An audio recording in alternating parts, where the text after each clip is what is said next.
नमस्कार विद्यार्थी मित्रांनो, मी मारुती शहाणे आजच्या व्हिडिओमध्ये आपलं सर्वांचं स्वागत करतो. इयत्ता 10वी विषय विज्ञान 2 मधील आपण सेतू अभ्यासक्रमातील कृतीपत्रिका 9 याचा आज अभ्यास करणार आहोत. पहिल्यांदा कोणकोणते पॉईंट्स आजच्या या व्हिडिओमध्ये आपण पाहणार आहोत बघूयात. यामध्ये परिघीय चेतासंस्था, त्यानंतर स्वायत्त चेतासंस्था, प्रतिक्षिप्त क्रिया, रासायनिक नियंत्रण आणि जे अंतःस्रावी ग्रंथींच्या द्वारे साधलं जातं याविषयी बघणार आहोत. खरं तर हा भाग आपण इयत्ता 9वी मध्ये विज्ञान 2 मधील 15 प्रकरणे सजीवांमधील जीवन प्रक्रिया यामध्ये अभ्यास केलेला आहे. आजचा अभ्यासक्रमाचा भाग पाहिल्यानंतर आपल्याला नेमक्या कोणत्या गोष्टी समजणार आहेत पहा. यामध्ये प्रतिक्षिप्त क्रियेची रचना, मेंदू शिवाय नियंत्रणाने समन्वय कसा राखला जातो याचं स्पष्टीकरण देऊन आपल्याला आकृती काढता येणं अपेक्षित आहे. त्यानंतर अंतःस्रावी ग्रंथींचं स्थान कोणतं आहे, त्यांचं महत्त्व काय आहे आणि त्यांचं कार्य काय आहे याविषयी आपल्याला माहिती सांगता येईल. प्रत्यक्ष आजच्या अभ्यासक्रमाच्या भागाला आपण सुरुवात करूयात. आता सांगितल्याप्रमाणे जे वेगवेगळे पॉईंट्स आहेत एक एक करून आपण बघूयात. त्यामध्ये पहिला पॉईंट आहे परिघीय चेतासंस्था. मित्रांनो, तुम्हाला आठवत असेल की आपण यापूर्वी मानवी चेतासंस्थेविषयी माहिती घेतलेली आहे आणि त्यामध्ये जे वेगवेगळे भाग आहेत, मध्यवर्ती चेतासंस्था आणि परिघीय चेतासंस्था या पद्धतीचे भाग पाहिले होते. तर त्यापैकी मध्यवर्ती चेतासंस्थेची आपण माहिती घेतली आहे की ज्यामध्ये मेंदू आणि मज्जारज्जू यांचा समावेश होतो. तर या मेंदू आणि मज्जारज्जूपासून ज्या वेगवेगळ्या चेता निघतात आणि ज्या वेगवेगळ्या शरीराच्या भागांपर्यंत जातात त्यालाच आपण परिघीय चेतासंस्था असं म्हणतो. सध्या आपल्याला आकृती स्क्रीनवरती दिसतेय, त्याच्यामध्ये ते दोन्ही भाग दाखवलेले आहेत पहा. CNS म्हणजे सेंट्रल नर्वस सिस्टीम आणि त्याच्या खालच्या बाजूला दुसरी म्हणजे भाग जो दिसतोय तो म्हणजे PNS, की ज्या लाल रंगाने चेता दाखवलेल्या आहेत. तर तो जो भाग आहे तो म्हणजे परिघीय चेतासंस्थेचा आहे. बघूयात आपण याची माहिती. परिघीय चेतासंस्था यामध्ये मध्यवर्ती चेतासंस्थेपासून निघणाऱ्या चेतांचा समावेश असतो. पहा, परिघीय चेतासंस्था जी आहे त्याची सुरुवात मध्यवर्ती चेतासंस्थेपासून होते. म्हणजे मध्यवर्ती चेतासंस्थेपासून ज्या चेता निघतात त्यांना आपण परिघीय चेतासंस्था म्हणतो. आणि या चेता मध्यवर्ती चेतासंस्थेला शरीराच्या सर्व भागांशी जोडतात. म्हणजे शरीराचे इतर जे सर्व भाग आहेत, हात असेल, पाय असेल किंवा वेगवेगळे शरीराचे भाग आहेत, याच्याकडून मध्यवर्ती चेतासंस्थेला जोडण्याचं काम ही परिघीय चेतासंस्था करते. त्यानंतर दुसरा भाग आहे स्वायत्त चेतासंस्था. यामध्ये हृदय, त्यानंतर फुफ्फुस आणि जठर यासारखे जे अनैच्छिक अवयव आहेत की ज्यांच्यावरती आपलं नियंत्रण नाही, तर त्यांना जोडण्याचं काम करणारी ही संस्था आहे, ज्याला आपण स्वायत्त चेतासंस्था असं म्हणतो. पहा, म्हणजे नेमकं माहिती काय दिली? हृदय, फुफ्फुस, जठर यासारख्या अनैच्छिक अवयवातील चेतांनी स्वायत्त चेतासंस्था तयार होते. यानंतर सेमी इंग्लिश मीडियमच्या विद्यार्थ्यांसाठी आपण माहिती बघूयात. Peripheral nervous system. The peripheral nervous system consists of the nerves originating from the central nervous system. So what we have to remember here? Peripheral nervous system, it is formed by the nerves which are originating from the central nervous system. Okay, so this is the first part. Second thing, these nerves connect the central nervous system with all the parts of a body. So what is the role of a peripheral nervous system? This peripheral nervous system, it connects the central nervous system with all the various body parts. Then one more information is given here. There are two types of the nerves, that is the cranial nerves and the spinal nerves. So how we can differentiate in between them? The nerves which are originating from the brain and they pass to the various body parts, those are called as the cranial nerves. While the nerves which are originating from the spinal cord and these are passing to the various parts of the body, those are called as a spinal nerve. Then the second part, that is the autonomic nervous system. The autonomic nervous system consists of the nerves of involuntary organs. Involuntary organ, अनैच्छिक आपण ज्याला अवयव म्हणतो. So these are heart, lungs and stomach. So the internal organs, which are very important organs, and involuntary control over them is done with the help of this autonomic nervous system. It is not under the control of our will. Just I have said. Why we called it as a involuntary? These parts or the organs, their activity is not under the control of our will. त्यानंतर आपण next point बघूयात, प्रतिक्षिप्त क्रिया. That is in English it is called as A reflex action. काही वेळेला आपण दैनंदिन जीवन जगत असताना अशा काही घटना घडतात की ज्याला आपण अचानक प्रतिसाद देतो, की जर आपल्यालाही कळत नाही की आपण असं कसं काय वागलो. तर अशी काही उदाहरणं दिलेली आहेत किंवा इथं आपल्याला बाजूला आकृती दिसते पहा, त्याच्या आधारे आपण प्रतिक्षिप्त क्रिया या समजून घेऊयात. इथं आकृतीमध्ये पाहिल्यानंतर आपल्या लक्षात येईल 1, 2, 3, 4 असे नंबर दिलेले आहेत आणि हे वेगवेगळे भाग आहेत की ज्या प्रतिक्षिप्त क्रियेशी संबंधित आहेत. आपल्याला इथं काय दिसतंय नेमकं, तर हाताचं जे बोट आहे हे मेणबत्तीच्या ज्योतीजवळ, ज्वालेजवळ जात आहे. चटका बसल्याचा परिणाम म्हणून अगदी क्षणार्धात आपला हात मागे घेतला जातो. तर ही जी ऍक्शन घडते हात मागे घेण्याची, ही हात मागे घेण्याची जी कृती घडतीये याला कारण ही प्रतिक्षिप्त क्रिया आहे. खरं तर आपण इथं क्षणभर पण विचार करत नाही. विचार न करता आपल्या मेरुरज्जू मार्फत ही प्रतिक्रिया दिली जाते अगदी सडन. त्यालाच म्हणतो आपण प्रतिक्षिप्त क्रिया. माहिती काय दिली बघूयात आपण. पर्यावरणातील एखाद्या घटनेला अनैच्छिकरित्या क्षणार्धात दिलेला प्रतिसाद म्हणजेच प्रतिक्षिप्त क्रिया. जी काही घटना घडत असते त्याला अनैच्छिकरित्या आणि क्षणार्धात आपण प्रतिसाद देतो, म्हणजे सडन दिलेला रिस्पॉन्स असतो अचानक असा, त्यालाच आपण काय म्हणतो, प्रतिक्षिप्त क्रिया. आपण काही घटनांना काहीही विचार न करता प्रतिक्रिया देतो किंवा त्या प्रतिक्रियेवर आपल्या कोणत्याही प्रकारचे नियंत्रण नसते. बऱ्याच वेळेला लाईटचं बटन दाबताना शॉक बसतो. काही जण सांगतात असं हात लावला की शॉक बसला, मी हात काढून घेतलाय. खरं तर हात काढून घेतला असं होत नाहीये. आपण घेत नाही तर आपोआपच बाजूला जातो आणि ही जी घटना आहे यालाच आपण प्रतिक्षिप्त क्रिया म्हणतो. या कृती म्हणजे पर्यावरणातील उद्दीपनांना दिलेला प्रतिसादच आहे. नेमकं प्रतिक्षिप्त क्रिया म्हणजे काय, तर पर्यावरणातील आपल्या सभोवताली वातावरण जे आहे त्याला आपण जे उद्दीपन आहेत त्याला दिलेला प्रतिसाद असतो. अशा परिस्थितीत मेंदू शिवाय नियंत्रण व समन्वय योग्य प्रकारे राखला जातो. ह्यात सगळ्यात महत्वाचं काय पहा, की ही जी आपली प्रतिक्रिया घडतीये याच्यामध्ये मेंदूचा सहभाग नाही. काही जण म्हणतील आता इथं ऍक्शन तर होते, मेंदूचा सहभाग नाही कसा, तर हा सहभाग जो आहे हे आकृतीमध्ये तुम्हाला इथे दिसतंय पहा. हा जो मेरुरज्जू आहे या मेरुरज्जूच्या मार्फतच याला प्रतिसाद दिला जातो. सेमी इंग्लिश मिडियमच्या विद्यार्थ्यांसाठी बघूयात. We discuss here about the reflex action. What is mean by reflex action? An immediate and involuntary response. We have to remember these terms. Involuntary and immediate response given to the stimulus from the environment is called as a reflex action. Any external stimulus which is coming to the body, according to that, a sudden response is given by the body and there is no intervention of a brain. Sometimes we react to an incident without any thinking on or part of a control over the reaction. So the response is given to the external stimuli, but there is no time gap. It is given sudden. So this response is given in a certain stimulus from the surrounding. In such situations, proper control and coordination is achieved even without intervention of a brain. So this thing is very important. Response is given to the external stimulus, but there is no, we can say, active participation of the brain. But this decision or response is given with the help of a spinal cord. त्यानंतर आपण पुढचा point बघूयात, तिसरा, तो म्हणजे रासायनिक नियंत्रण. That is called as a chemical coordination और केमिकल कंट्रोल. आपण जे बाह्य वेगवेगळ्या प्रकारचे परिस्थिती पाहतो किंवा चेतना पाहतो त्याला आपण प्रतिसाद देतो. तर काही वेळेला चेतासंस्थेमार्फत प्रतिसाद दिला जातो, तर त्याच्याशिवाय शरीरातील वेगवेगळ्या क्रिया ह्यांना आपण प्रतिसाद जो आहे तो केमिकल कंट्रोल म्हणजे रासायनिक नियंत्रणाद्वारे देतो. ते नेमकं कसं घडतं बघूया. आपल्या शरीरामध्ये संप्रेरके या रासायनिक पदार्थांमार्फत देखील समन्वय नियंत्रण केले जाते.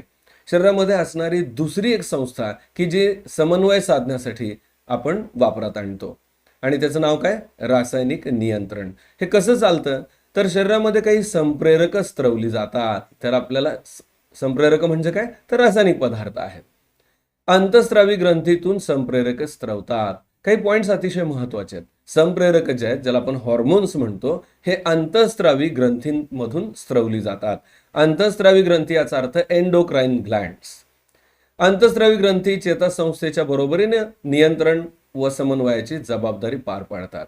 So these endocrine glands are also participating in control and coordination of the various body parts. अंतःस्रावी ग्रंथी ज्या आहेत ह्या चेतासंस्थेच्या इतक्याच महत्वाच्या आहेत की ज्या वेगवेगळ्या प्रकारचं नियंत्रण आणि समन्वय साधतात. शरीरातील विविध क्रियांचे नियंत्रण व एकात्मीकरण करण्याचं कार्य या दोन्ही संस्था एकमेकींच्या मदतीने करतात. हे खूप महत्वाचं आहे, आपण लक्षात घेतलं पाहिजे. आता सांगितल्याप्रमाणे ज्या अंतःस्रावी ग्रंथी आहेत त्या ज्यांच्यामधून हे संप्रेरक बाहेर टाकली जातात, तर हे ग्रंथींचं स्थान काय आहे याविषयीची माहिती आपण या बाजूला दिलेल्या डायग्राममध्ये बघूयात. पहा, वरच्या बाजूला इथं लेबल केलेलं आहे अधचेतक ग्रंथींची नाव आहेत. त्यानंतर तृतीय नेत्र ग्रंथी इथे हिरव्या रंगाने आपल्याला दाखवली आहे, डायग्राममध्ये लक्षात येईल तुमच्या. त्यानंतर त्याच्या खालच्या बाजूला असणारी पीयूषिका ग्रंथी अतिशय महत्वाची ग्रंथी आहे. पीयूषिका ग्रंथी आकारानं लहान आहे पण अनेक प्रकारची संप्रेरक स्त्रवली जातात. त्यानंतर गळ्याच्या भागामध्ये असणारी आवटू ग्रंथी आणि परावटू ग्रंथी. त्यानंतर यवनलोपी ग्रंथी इथं छातीच्या भागामध्ये दाखवलेली आहे. त्यानंतर वृक्कस्थ ग्रंथी वृक्काच्या वरच्या बाजूला किडनीच्या वरच्या बाजूला असणारी वृक्कस्थ ग्रंथी. त्यानंतर अंडाशय स्त्रियांमध्ये असणारं आणि पुरुषांच्या मध्ये आढळणारं वृषण. तर या सर्व ग्रंथी ज्या आहेत ह्या अंतःस्रावी ग्रंथी आहेत. यांच्याबद्दलची डिटेल माहिती आपण पुढच्या स्लाइडमध्ये बघणार आहोत. सेमी इंग्लिश मीडियमच्या विद्यार्थ्यांसाठी बघा, नेक्स्ट पॉइंट जो आहे तो chemical control. Control and coordination in body is also brought about with the help of a certain chemical substances which are called as a hormones. So body control and coordination is done along with the chemical substances that is called as a hormones. Hormones are secreted by the endocrine glands, or these are also called as a ductless glands. Endocrine gland along with the nervous system are responsible for the control and coordination in our body. Just I have said about this. Then these two systems help each other to control and integrate the various activities of a body. So this is the fact, not only the central nervous system, or we can say the nervous system, but this chemical control or the endocrine gland are controlling or integrate the various activities or the various body activities. Here is a diagram which shows the different types of the endocrine glands, their position in our body. So this part, this region, here you see the hypothalamus, this is the endocrine gland. Then next one is the pineal gland, just near to this one. Then below that there is a pituitary gland. This is the small gland and it is having the function of secretion of different types of the hormones which are playing very important role. Then in the throat region, thyroid gland and parathyroid gland is there. Then in the chest region, thymus gland is present. Then just above the kidney, adrenal glands are present. Then in case of females, ovaries are present, and in case of males, these testes are present. So different types of the hormones are secreted by these different endocrine glands. यानंतर आजच्या व्हिडिओमध्ये आपण पाहणार आहोत सराव करूयात. म्हणजे जो भाग आपण आता अभ्यास केला किंवा चर्चा केली याच्यावरती आधारित काही प्रश्न दिलेले आहेत त्यांच्या उत्तराविषयी माहिती बघूयात.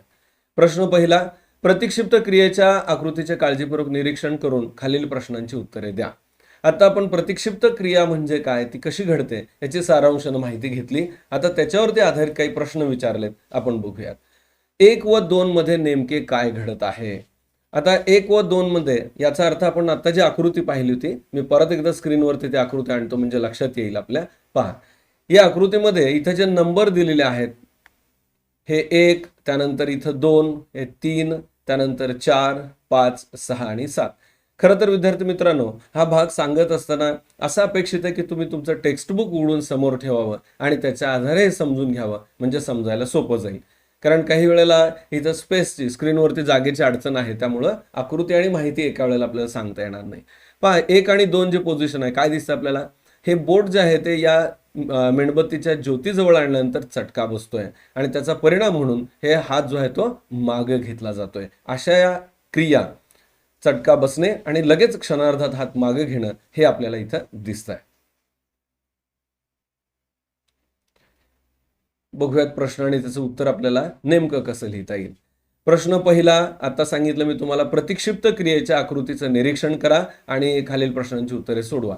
पहिला जो प्रश्न आहे तो काय आहे, 1 व 2 मध्ये नेमके काय घडत आहे. मी आता सांगितल्याप्रमाणे पहिली जी घटना आहे, 1 जवळ काय घडतं बघा. मेणबत्तीच्या ज्योतीजवळ बोट गेल्यावर बोटाला चटका बसला. आणि म्हणजे काय झालं तर बाहेरून प्राप्त झालेली ही संवेदना आहे. आणि त्याचा परिणाम काय झाला तर ते दुसऱ्या पॉईंटमध्ये आपण लिहू शकतो, हात मागे घेतला गेला, म्हणजे त्याला शरीरानं प्रतिसाद दिला. ठीक आहे. यानंतर दुसरा प्रश्न बघूयात. कोणत्या चेताद्वारे 3 येथे आवेगाचे वहन झाले व ते कोणत्या दिशेने? जो नंबर 3 दिलेला आहे त्या तिथं काय झालंय तर संवेदी चेतापेशी जी आहे, जी सेन्सरी नर्व आहे, त्याच्यामार्फत चटका बसल्याची जाणीव जी आहे ही बोटाच्या त्वचेकडून मेरुरज्जूकडे पाठवली गेली. त्यानंतर हा पहिला भाग झाला. आणि त्यानंतर दुसरा पॉईंट काय बघा. संवेदी चेतापेशीने आवेगाचे वहन हे ज्ञानेंद्रियाकडून म्हणजे त्वचा किंवा बोट याच्याकडून मेंदू व मेरुरज्जूकडे केले. नेमकं काय काय घडलं, संवेदना घेतली आणि ही घेतलेली संवेदना जी आहे बोटाकडून किंवा त्वचेकडून याचं वहन हे ज्ञानेंद्रियाकडून म्हणजे त्वचा किंवा बोटाकडून मेंदू आणि मेरुरज्जूकडे केलं गेलं. त्यानंतर पुढचा प्रश्न चौथा बघूयात. 4 ही कोणती चेता आहे? जिथं नंबर 4 लिहिलंय ही कोणत्या प्रकारची चेता आहे तर सहयोगी चेतापेशी आहे, ज्याला आपण असोसिएशन न्यूरॉन असं म्हणतो. म्हणजे नेमका जी काही संवेदना प्राप्त झालेली असेल या संवेदनेला प्रतिसाद देण्याचं काम ही सहयोगी चेतापेशी करते. आकृतीत बघितल्यानंतर तुमच्या लक्षात येईल. त्यानंतर पुढचा प्रश्न, 5 हा कोणता अवयव आहे? 5 या ठिकाणी दाखवलेला अवयव कोणता तर हा मेरुरज्जू आहे. आकृतीमध्ये बघितल्यानंतर तुमच्या लक्षात येईल मेरुरज्जू किंवा स्पायनल कॉर्ड.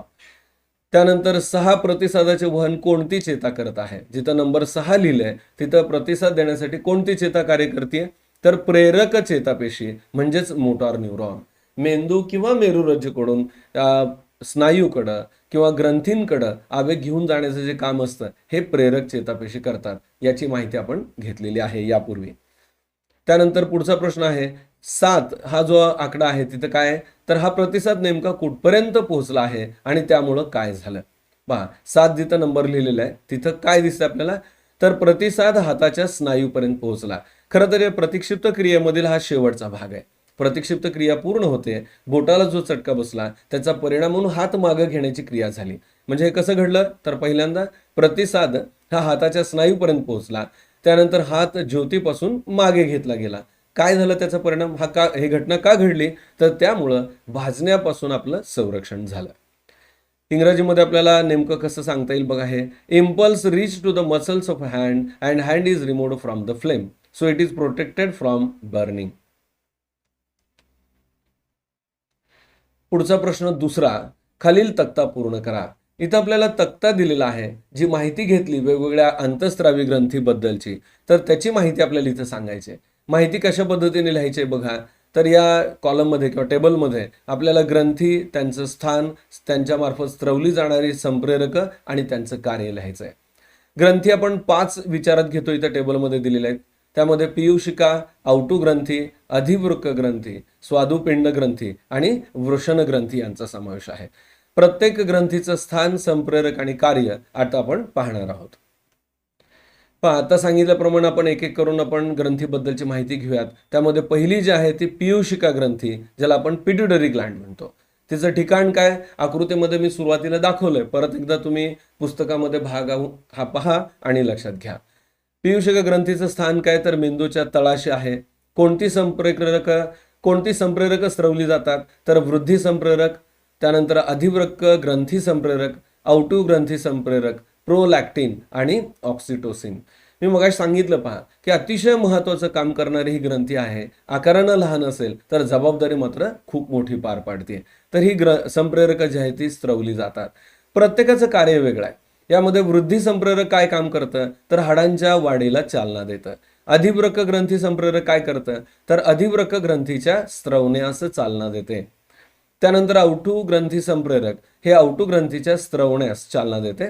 प्रोलॅक्टिन मातेस दुग्धोत्पादन करण्यास प्रवृत्त करते आणि ऑक्सिटोसिन मूल जन्मास येताना गर्भाशय आकुंचित करणं याच्यासाठी मदत करतं. प्रत्येक संप्रेरकाचं कार्य हे अतिशय महत्त्वाचं आहे, व्यवस्थित लक्षात ठेवा.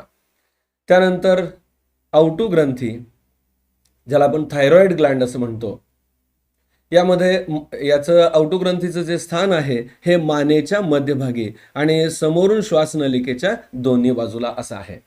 संप्रेरक कोणती स्त्रवली जातात पहा, थायरॉक्सिन आणि कॅल्सिटोनिन. थायरॉक्सिनचं फंक्शन आहे शरीराची वाढ व चयापचय क्रिया नियंत्रण करणे. त्यानंतर कॅल्सिटोनिनचं काम आहे कॅल्शियमच्या चयापचयाचे व रक्तातील कॅल्शियमचे नियंत्रण करणे. त्यानंतर तिसरी जी ग्रंथी आहे ती म्हणजे अधिवृक्क ग्रंथी, ॲड्रेनल ग्लँड, की जे किडनीच्या किंवा वृक्काच्या वरती असते. ठिकाणी तर सांगितलं पहा, दोन्ही वृक्कांच्या वरती. आणि याचे स्त्राव कोणते संप्रेरक, तर ॲड्रेनालिन आणि नॉर ॲड्रेनालिन हे हॉर्मोन किंवा संप्रेरक स्त्रवलं जातं. त्याचबरोबर कॉर्टिकोस्टिरॉइड हेही दुसरं हॉर्मोन स्त्रवलं जातं. आपण पहिल्या हॉर्मोनचे फंक्शन बघूयात, ॲड्रेनालिन आणि नॉर ॲड्रेनालिन. आणीबाणीच्या तसेच भावनिक प्रसंगी वर्तन नियंत्रण करणं. काही वेळेला भावनिक असे प्रसंग निर्माण होतात आणि त्यामध्ये जे आपण वर्तन करतो किंवा वर्तन घडतं आपल्याकडनं, तर त्याचं नियंत्रण या हॉर्मोन मार्फत केलं जातं. त्याचबरोबर हृदय व त्याच्या संवहनी संस्थेचे उद्दीपन करणं आणि चयापचय क्रियेला उत्तेजन देणं हे दुसरं कार्य आहे. त्याचबरोबर दुसरं जे हॉर्मोन स्त्रवलं जातं या अधिवृक्क ग्रंथीमार्फत ते म्हणजे कॉर्टिकोस्टिरॉइड. याचं कार्य काय बघा, सोडियम आणि पोटॅशियमचे संतुलन व चयापचय क्रियेला उत्तेजन देणं. आपल्या शरीरामध्ये चयापचय क्रिया सतत चालू असते, ज्याला मेटाबॉलिझम असं आपण म्हणतो. खरं तर त्याचे दोन भाग आहेत, चय आणि अपचय. चय म्हणजे निर्मिती आणि अपचय म्हणजे नाश. शरीरामध्ये सतत काहीतरी तयार होतं आणि काही अनावश्यक घटकांचा नाश केला जातो. त्याप्रमाणे हे बॅलन्स राखण्याचं काम हे हॉर्मोन करत असतात. त्यानंतर पुढची ग्रंथी आपण विचारात घेतोय ती म्हणजे स्वादुपिंड. स्वादुपिंडाचं स्थान काय, ज्याला आपण पॅनक्रियाज म्हणतो, तर याचं स्थान आहे जठराच्या मागे. आणि याच्या 4 प्रकारच्या पेशी आढळतात. पहिल्या पेशी आहेत अल्फा पेशी, त्यांचं प्रमाण आहे 20%. याच्यामधून जे संप्रेरक बाहेर पडतं ते म्हणजे ग्लुकॅगॉन आणि कार्य पहा, यकृताला ग्लायकोजनचे ग्लुकोजमध्ये रूपांतर करण्यामध्ये ते उत्तेजित करतं, हे त्याचं कार्य आहे. त्यानंतर दुसरे जे पेशी आहेत त्या म्हणजे बीटा पेशी. त्यांची संख्या खूप जास्त आहे, जवळजवळ 70%. आणि या बीटा पेशींमार्फत अतिशय महत्त्वाचं संप्रेरक म्हणजे इन्सुलिन स्त्रवलं जातं. त्याचं कार्य आपल्याला कदाचित माहीत असेल, जे डायबिटीस झालेले लोक आहेत, मधुमेह झालेले लोक आहेत, त्यांच्यामध्ये या हॉर्मोनचा स्त्राव कमी असतो आणि त्यामुळे रक्तातील साखरेची पातळी त्यांची वाढते. याचा अर्थ या इन्सुलिन हॉर्मोनचं कार्य आपल्या लक्षात आलं असेल पहा, रक्तातील वाढीव साखरेचे ग्लायकोजनमध्ये रूपांतर करण्यास यकृताला हे उत्तेजित करते. म्हणजे रक्तातील साखरेची पातळीचं नियंत्रण करणं हे इन्सुलिनचं कार्य आहे. त्यानंतर तिसऱ्या प्रकारच्या पेशी आहेत त्या म्हणजे डेल्टा पेशी, जवळजवळ 5% असतात. त्याच्यामधून सोमॅटोस्टॅटिन हे हॉर्मोन स्त्रवलं जातं आणि त्याचं कार्य आहे इन्सुलिन व ग्लुकागॉनच्या पातळीवरती नियंत्रण करणं.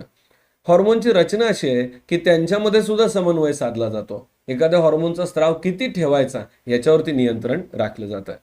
त्यानंतर पीपी पेशी किंवा एफ सेल्स म्हणतो आपण, त्यांचं प्रमाण आहे 5%. पॅनक्रियाटिक पॉलिपेप्टाइड हे संप्रेरक स्त्रवलं जातं. त्याचं कार्य पहा, आतड्याची हालचाल व त्याद्वारे ग्लुकोजचे शोषण यावरती नियंत्रण केलं जातं. आणि त्याशिवाय स्वादुरसाच्या स्त्रवण्यावरती सुद्धा नियंत्रण ठेवलं जातं. मला वाटतं हॉर्मोन आणि त्यांची नावं आपल्याला नक्की लक्षात आले असेल. आणि आणखीन एक ग्रंथी आपल्याला अभ्यासायची ती म्हणजे वृषण ग्रंथी, टेस्टीज. मुष्कामध्ये म्हणजे स्क्रॉटममध्ये या टेस्टीज असतात आणि या टेस्टीजमध्ये स्त्रवणारा जो संप्रेरक आहे ते म्हणजे टेस्टोस्टिरॉन.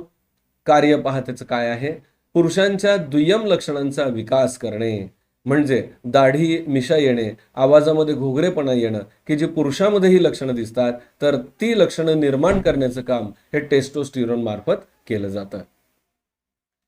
आता आपण जी माहिती घेतली वेगवेगळ्या एंडोक्राइन ग्लँड्स, त्यांचं लोकेशन, त्यानंतर त्यांच्यामधून हॉर्मोन्स कोणती बाहेर पडतात आणि त्याचं कार्य, हे सेमी इंग्लिश मिडियमच्या विद्यार्थ्यांसाठी आपण बघूयात. Different glands are written in the first column. First we discuss about the pituitary gland. What is the location? At the base of a brain. Pituitary gland is present at the base of brain. Different hormones are here listed. We see one by one. The first hormone, that is the growth hormone. Obviously, this growth hormone is responsible for stimulates the growth and of the bones. Growth of the bone is controlled by the growth hormone. Then second one, adrenocorticotropic hormone. What is the role? It stimulates the adrenal gland. Adrenal glandचं control करणं हे याचं function आहे. Then thyroid stimulating hormone.